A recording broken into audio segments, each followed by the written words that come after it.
Hello friends, Radhe Radhe, Hare Krishna. Welcome back to my channel. शारदीय नवरात्र कब से शुरू होगी तो नोट कर लें पूजा की सामग्री लिस्ट। क्या करना चाहिए, क्या नहीं करना चाहिए, क्या विधि है, कौन सी सामग्री लगेगी, सब कुछ आपको बताऊंगी। तो प्लीज़ वीडियो में लास्ट तक ज़रूर बने रहें। तो शारदीय नवरात्र के 9 दिनों तक कई भक्तजन उपवास भी रखते हैं, मतलब फास्ट रखते हैं और माँ दुर्गा की आराधना करते हैं। इस साल शारदीय नवरात्रि अगले महीने से शुरू हो रही है। जाने नवरात्रि का सही डेट, पूजा विधि, सामग्री, पूरी जानकारी। तो नवरात्रि का पर्व हिंदू धर्म में विशेष महत्व रखता है। साल में 4 नवरात्र का पर्व मनाया जाता है। पहला है चैत्र नवरात्र, दूसरा है शारदीय नवरात्र, ये हर कोई जानता है। लेकिन 2 गुप्त नवरात्रि भी मनाई जाती हैं।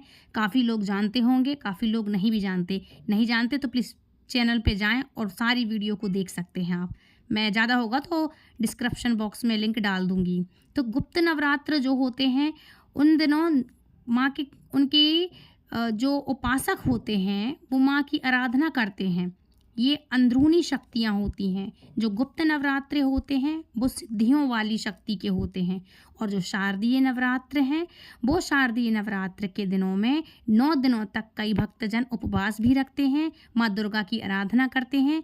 और इस साल शारदीय नवरात्रि अगले महीने से शुरू हो रही है। तो चलिए जानते हैं इसकी शारदीय नवरात्र की सही डेट, घट स्थापना, कलश स्थापना और दिन व पूजन की सारी सामग्री। तो हिंदू पंचांग के अनुसार अश्विन मास के शुक्ल पक्ष की प्रतिपदा तिथि की शुरुआत हो रही है 2 अक्टूबर 2024 को रात को 12:18 से इसकी शुरुआत होगी, जिसकी समाप्ति होगी अक्टूबर को 3 अक्टूबर 2024 की रात को 2:58 तक 2:58 बजे तक होगी। ऐसे में उदय तिथि के अनुसार 3 अक्टूबर से शारदीय नवरात्रि की शुरुआत होगी। इसी दिन से शारदीय नवरात्र का पहला दिन रहेगा, वह पहला व्रत रखा जाएगा। जो दुनिया भर में संपूर्ण जितने भी हिंदू हैं, शायद ही है कि कोई ना जानता हो माँ का पहला रूप। पहले दिन उपवास ना रखें। स्पेशली महिलाएं इतने अच्छे से उनका व्रत रखती हैं, इतनी श्रद्धा भक्ति से माँ का व्रत रखती हैं। पहले दिन हर कोई जानता है माँ का पहला दिन, पहले नवरात्रि। तो पहले दिन किस देवी की होगी पूजन, तो शुरू करते हैं। तो शारदीय नवरात्र के पहले दिन माँ दुर्गा के पहले स्वरूप माँ शैलपुत्री की पूजा की जाती है। नवरात्रि की प्रतिपदा तिथि पर घट स्थापना का कलश स्थापना करने के बाद शैलपुत्री माता का ध्यान किया जाता है, इनकी पूजा आराधना की जाती है, माँ को खुश किया जाता है। काफ़ी सारी लेडीज़ हैं जो जाती हैं माँ के लिए जल का लोटा लेकर, जल ढालने के लिए, जिनको बोलते हैं माँ पूजने जा रहे हैं, माँ की आराधना करने जा रहे हैं, माँ को खुश करने जा रहे हैं। 9 दिन का त्यौहार इस तरह से खूब धूमधाम से देवियाँ मनाती हैं, सभी माताएं बहनें। बहुत कम लेडीज़ हैं ऐसी जो बहुत ज़्यादा कुछ सीरियस मैटर हो या किसी की तबीयत ख़राब हो या फिर एडमिट हो हॉस्पिटल में, वो लेडीज़ ज़रूर नहीं रखती। नहीं तो पूरी दुनिया में, देश विदेश में जितने भी लेडीज़ हैं, जेंट्स हैं, हिंदू हैं, हर कोई माँ का व्रत रखता है और माँ को सच्चे मन से पुकारता है, माँ की आराधना करता है, घर में स्थापना करता है, घट स्थापना ज़रूर से करता है। और घट स्थापना की भी सारी जानकारी दूंगी, तो बने रहे मेरे चैनल पर। तो शारदीय नवरात्रि के पहले दिन माँ दुर्गा के पहले माँ शैलपुत्री की पूजा की जाती है और बड़े ही धूमधाम से इनकी घट स्थापना की जाती है। तो घट स्थापना की पहले बता दूं मैं कि सामग्री क्या लगेगी। तो कलश के साथ पंच पल्लव लगेंगे, आम के पत्ते के पल्लव लगेंगे। जैसे कि आपके यहाँ आम हो या अशोक के पत्ते हों तो उस तरह से आप कर सकते हैं। तो आम के या अशोक के पत्तों के पल्लव लगेंगे। मिट्टी का बर्तन ज़रूर रख लें, जौ रख लें जवारे बोने के लिए, जौ है, जल है, साफ कपड़ा है, नारियल है, कलावा, रोली, सुपारी, गंगा जल, सिक्का, दूर्वा, गेहूँ और अक्षत, चावल मतलब अक्षत का मतलब हल्दी, पान के पत्ते, कपूर, इलायची, लौंग, इतनी सामग्री आपके लिए आवश्यक होनी चाहिए। साफ़ सुथरी मिट्टी ये कहीं ना कहीं आपको मिल ही जाएगी, जैसे तालाब है या नदी है, इस तरह से आपको मिट्टी और रेत का इंतज़ाम आप कर सकते हैं। सतनाजा, 7 प्रकार के जो भी धान गेहूँ जो भी बोते हो आप लोग, जैसा होता हो वैसा करना। कुछ चीज़ें इस तरह से आपको रखना चाहिए। धूप, फूल, पान ये अनिवार्य होगा। कपूर रख लें।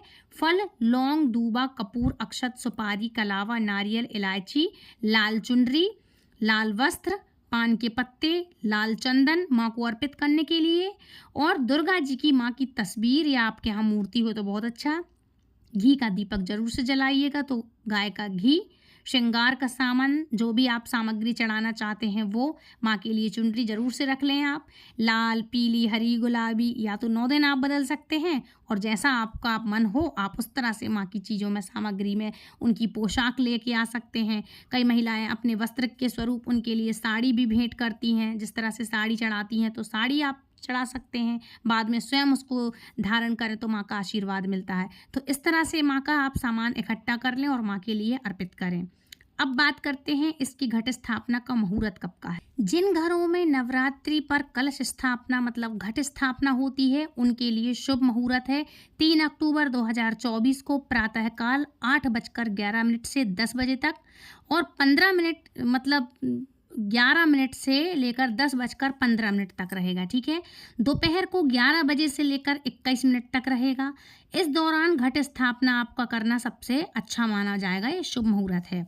नवरात्रि के दिन से हिंदू नववर्ष भी प्रारंभ होता है। इस दिन बृहस्पति है, बृहस्पतिवार आ रहा है, और साथ ही सर्वार्थ सर्व सिद्धि योग भी बन रहा है। वैसे नवरात्रि के प्रारंभ से ही अच्छा वक्त शुरू हो जाता है सभी के लिए, हमारे हिंदू भाई बहनों के लिए।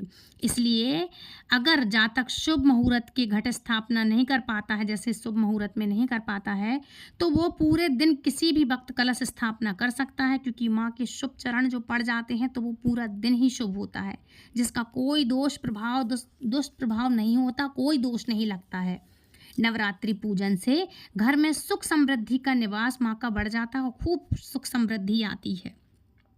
नवरात्रि के पहले दिन प्रतिपदा तिथि 3 अक्टूबर 2024 को रहेगी, वो विजयादशमी रहेगी 12 अक्टूबर 2024 को। एक बात और बता दूं मैं कि 9 दिनों तक यदि आपको माँ का पाठ सुनना है, अलग अलग कथाएं सुननी है, तो प्लीज़ मुझे कमेंट करके यस जरूर करिएगा। रोज़ नई वीडियो के साथ नया एक अध्याय लेके आऊँगी दुर्गा सप्तशती का, तो प्लीज़ ये ज़रूर से आप लोग सुनिएगा, और यदि आपके लिए चाहिए तो प्लीज़ कमेंट बॉक्स में यस जरूर करिएगा।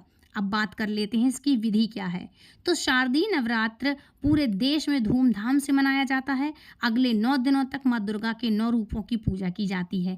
वसंत की शुरुआत और शरद ऋतु की शुरुआत जलवायु और सूरज के प्रभावों का महत्वपूर्ण संगम माना जाता है। यह समय माँ दुर्गा की पूजा के लिए पवित्र अवसर माना जाता है। नवरात्रि के पहले 3 दिन देवी दुर्गा की पूजा करने के लिए समर्पित किए गए हैं। यह पूजा माँ दुर्गा की ऊर्जा व शक्ति के लिए की जाती है। प्रत्येक दिन माँ दुर्गा के एक अलग रूप को समर्पित होता है यह त्यौहार, और त्यौहार के पहले दिन बालिकाओं की पूजा भी की जाती है, और जैसा आपके यहाँ होता हो अष्टमी से शुरुआत होती हो तो उस तरह से फिर आप छोटी छोटी कन्याओं का पूजन कर सकते हैं। दूसरे दिन युवती की पूजा होती है।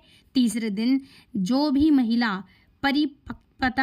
परिपक्वता के चरण में पहुँच गई हो, मतलब न कन्या है न एकदम जवान है, मीडियम है, जिसकी एज है, उसको बोलते हैं परिपक्वता, इस तरह पहुंच गई हो, उसकी पूजा की जाती है। नवरात्र के चौथे दिन से छठे दिन यानी व्यक्ति की सभी भौतिकवादी आध्यात्मिक धन और समृद्धि प्राप्त करने के लिए देवी माँ लक्ष्मी जी की पूजा करना चाहिए, और नवरात्रि के चौथे, 5वें और 6ठे दिन लक्ष्मी समृद्धि और शांति की देवी की पूजा करने के लिए समर्पित होता है। नवरात्रि के 7वें दिन कला और ज्ञान की देवी सरस्वती की पूजा की जाती है। 8वें दिन पर एक यज्ञ किया जाता है, जो नवरात्रि का 9वां दिन नवरात्रि समारोह का अंतिम दिन है। यह महानवमी के नाम से भी जाना जाता है। इस दिन कन्या पूजन होता है। इस तरह से माँ के 9 दिनों में 9 स्वरूपों की पूजा की जाती है। अब बात करते हैं इनकी कथा के बारे में। तो बहुत ही प्राचीन कथा है, तो आपके लिए फर्स्ट कथा मैं सुनाती हूँ। लेकिन इससे पहले मैं आपको बता दूँ, यदि मेरी वीडियो आपको पसंद आ रही हो तो प्लीज़ वीडियो को लाइक, शेयर, कमेंट कर चैनल सब्सक्राइब जरूर कर लें। यदि आप पहली बार जुड़े हैं तो हमारे चैनल को बेल आइकन पर ऑल पर प्रेस करें, ताकि आने वाली हर वीडियो की नोटिफिकेशन सबसे पहले आप तक पहुँचे। तो शुरू करते हैं इसकी कथा। तो नवरात्रि की कथा, लंका युद्ध में ब्रह्मा जी ने श्री राम से रावण वध के लिए चंडी देवी की पूजन कर देवी को प्रसन्न करने को कहा, और विधि के अनुसार चंडी पूजन और हवन हेतु दुर्लभ 108 नीलकमल की व्यवस्था भी करा दी। वहीं दूसरी ओर रावण ने भी अमरत्व प्राप्त करने के लिए चंडी पाठ प्रारंभ कर दिया।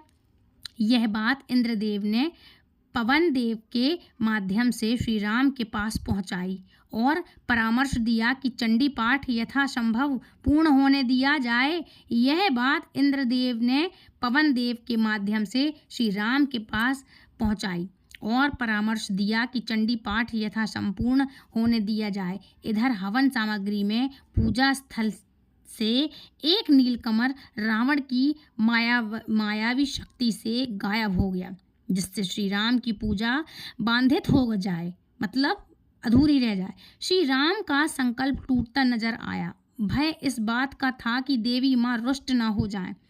दुर्लभ नीलकमल की व्यवस्था तत्काल असंभव थी। तभी श्री राम को याद आया कि उन्हें कमल नयन नवकंज लोचन भी कहा जाता है, तो क्यों ना एक नेत्र को वह माँ की पूजा में समर्पित कर दें। और प्रभु राम जैसे ही तूणीर से एक बाण निकालकर अपना नेत्र निकालने के लिए तैयार हुए, तब देवी ने प्रकट होकर के हाथ पकड़कर कहा, राम मैं प्रसन्न हूँ। और ऐसा कहकर भगवान राम को विजयश्री का आशीर्वाद दिया। दूसरी तरफ रावण की पूजा के समय हनुमान जी ब्राह्मण बालक का रूप धारण कर करके हनुमान जी की सेवा में जुट गए, मतलब हनुमान जी सेवा में जुट गए और पूजा कर रहे थे ब्राह्मण पूजा कर रहे ब्राह्मणों से एक श्लोक जया देवी भूर्ति हिरणी में हरिणी के स्थान पर हरिणी उच्चारण कर दिया।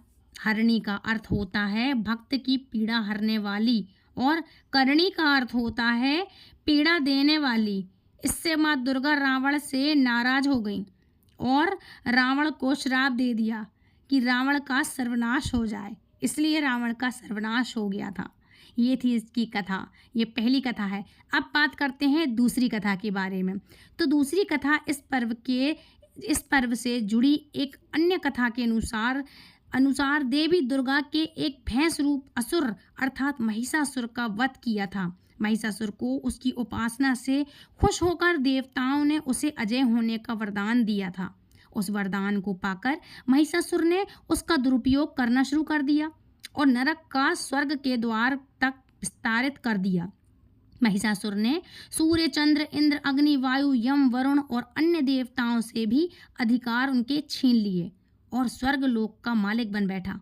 देवताओं को महिषासुर के भय से पृथ्वी पर विचरण करना पड़ा और तब महिषासुर के दुर्हास्य से क्रोधित होकर देवताओं ने माँ दुर्गा की रचना की। महिषासुर का वध करने के लिए देवताओं ने अपने सभी अस्त्र शस्त्र माँ दुर्गा को समर्पित कर दिए थे और जिससे वह बलवान हो गई और 9 दिनों तक उनका महिषासुर से संग्राम चला था और अंत में महिषासुर का वध करके माँ दुर्गा महिषासुर मर्दिनी कहलाई थीं। इस तरह से माँ की ये कथाएं हैं। तो फ्रेंड्स, यदि आप चाहते हैं कि दुर्गा सप्तशती के संपूर्ण पाठों की रचना आप तक मैं भेजूं या आप तक एक एक पाठ का अध्याय आप तक सुनाऊं, तो प्लीज़ कमेंट बॉक्स में यस जरूर लिखिएगा। तो अब बात करते हैं माँ दुर्गा के सार की।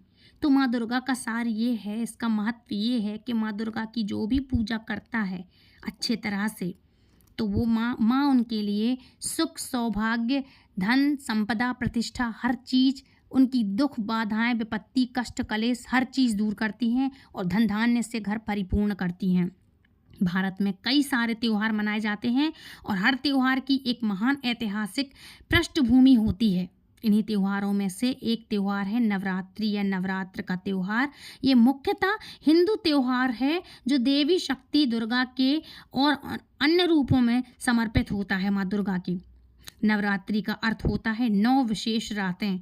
इन 9 रातों और 10 दिनों के दौरान शक्ति देवी के 9 रूपों की पूजा की जाती है। रात्रि शब्द सिद्धि का प्रतीक है। 10वां दिन दशहरा मनाया जाता है।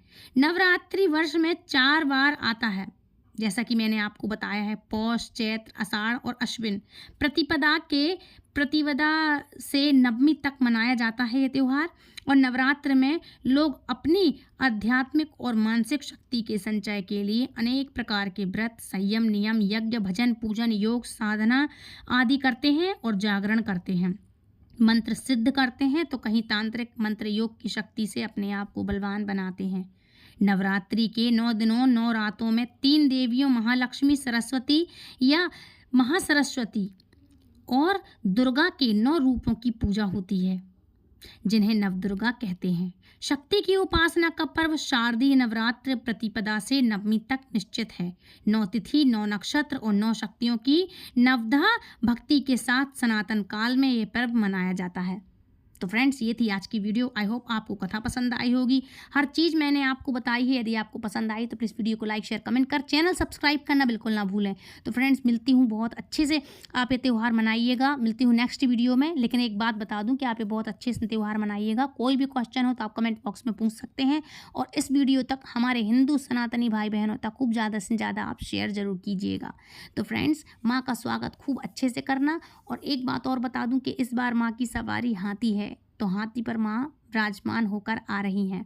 तो माँ का स्वागत खूब धूमधाम से करिएगा, सारी तैयारियां कर लीजिएगा। मिलती हूँ नेक्स्ट वीडियो में। तब तक के लिए फ्रेंड्स, राधे राधे, हरे कृष्णा, जय माता दी।